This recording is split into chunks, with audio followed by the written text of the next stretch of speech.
This is Ryan Gorcey, publisher of BearTerritory.net for Scout.com, here with Mike Vernon of the San Francisco Chronicle after day one of Cal football camp. And this is the first edition of 3 and Out. We got 3 topics today. Most of them are on offense. One of them is on defense. We're going to start off with the running backs. There are a few plays there with Khalfani Muhammad, the sophomore running back. Looked like he was shot out of a cannon in 11-on-11. What did you see, Mike? Yeah, I hadn't seen him run before. I knew he was doing track in the spring and some of the summer, and I see why. I mean, he's going to be a big play threat, at least it looked like from one day, and there's no shortage of speed coming from him. Another guy that showed a lot of speed, a lot of smoothness, a lot of shake, a lot of slither was Trey Watson, the freshman out of Corona Centennial. Really, probably the most impressive out of the 2 freshman backs. The one guy who, boy, I can't wait to see him in pads, but he got out on his skis a little bit was Vic Inweary. What did you see? Yeah, I mean, that guy can move. Along with the rest of these guys, it looked like an impressive group.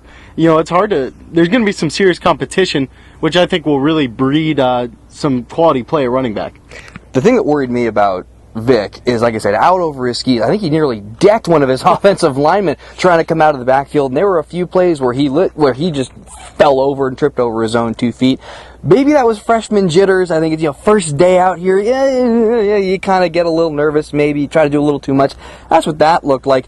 The guy that didn't look like that though was Daniel Lasco. And boy, there were a few catches he made out of the backfield that were just stupid. Yeah, I mean, what a target he'll be for Jared Goff. I mean, that is just so convenient and so crucial for this offense that can, for him to be able to go out of flat or come out over the middle will be huge, I think, and really, really a nice weapon for the offense.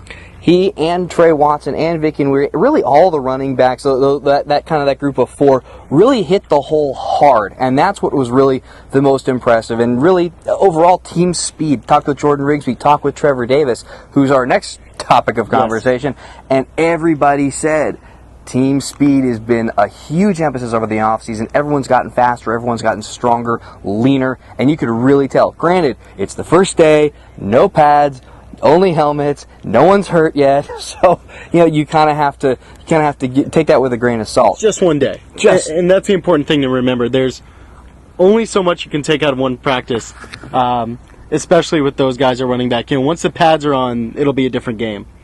Now, Trevor Davis, whether he has pads on or not, I think that's probably the best reaction you're going to get. He looked, I didn't think it was possible for him to get faster, or Chris Harper for that matter, but they both did, and they both made some silly, stupid, ridiculous plays. One-on-ones was a real pleasure to watch. Yeah, it really was. I mean, Trevor Davis, I hadn't seen him play before. I wasn't here last year. I mean, he stood out immediately, definitely had the wow factor, making some big plays downfield. He's big, he's fast.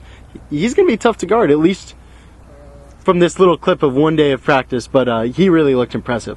He's got more shakes than my grandmother. I mean, he's shaking back and forth, he's shaking and baking, he's making guys miss, he's finding holes. Boy, that was exciting. And really, Jared Goff said this at Pac-12 Media Day, it's really an embarrassment of riches. All these guys, you put them together, Trevor Davis, Bryce Treggs, Maurice Harris, Chris Harper, Kenny Lawler, and Steven Anderson really made a few really good plays today. If you look at any one of them individually, it wasn't, wow, that's amazing. But you look at the body of work, that guy's going to be a solid inside receiver. He's going to be tough to displace there. And Chris Harper, probably your best receiver right now, is number 2. I think it's going to change. And again, they run 12 receivers out there every game. So, yeah, there's only so much. What did you see out of the receivers, Mike? I mean, that looks like a really talented group. I mean, what a load of targets for Jared Goff. And, what does it say about the cornerbacks? Maybe. I mean, it's just hard to say until they get out against different guys. But, I mean, without a doubt, Trevor Davis and Chris Harper are 2 tremendously talented guys, at least, from what it looked like out here.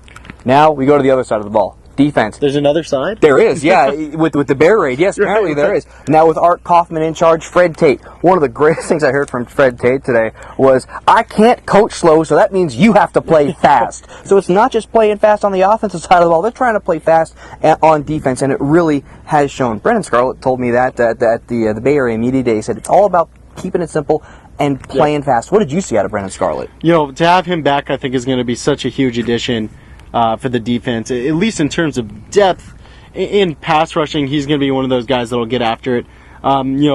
He's still got a ways to go, like they say, coming back from the injury, but he looked like he was in there just fine to me today. And, of course, Mustafa Jalil was the guy that really impressed today very early on. The first play of 11 on 11, you had both him and Scarlett kind of smush Jared Goff in the middle. You don't know who to give the sack. I think I'm going to give the sack to Brendan Scarlett. But Mustafa Jalil really has shown exactly what Scarlett said about him, is that he's going to be a game changer if he stays healthy. And today, he looked like he stayed healthy. Tony McCary was another guy who, at least for me, stuck out on the defensive line, especially on the interior, which doesn't have a lot of experience. McCary looked bigger, stronger, and he really got after Luke Rubenser during 11 on 11s today. So that was really impressive to see, just a redshirt freshman out of Westlake High School, a former Warrior. So he looks pretty good. His younger brother, Patrick, is being looked at by Cal as an offensive lineman. So really a lot of strength, a lot of power from him.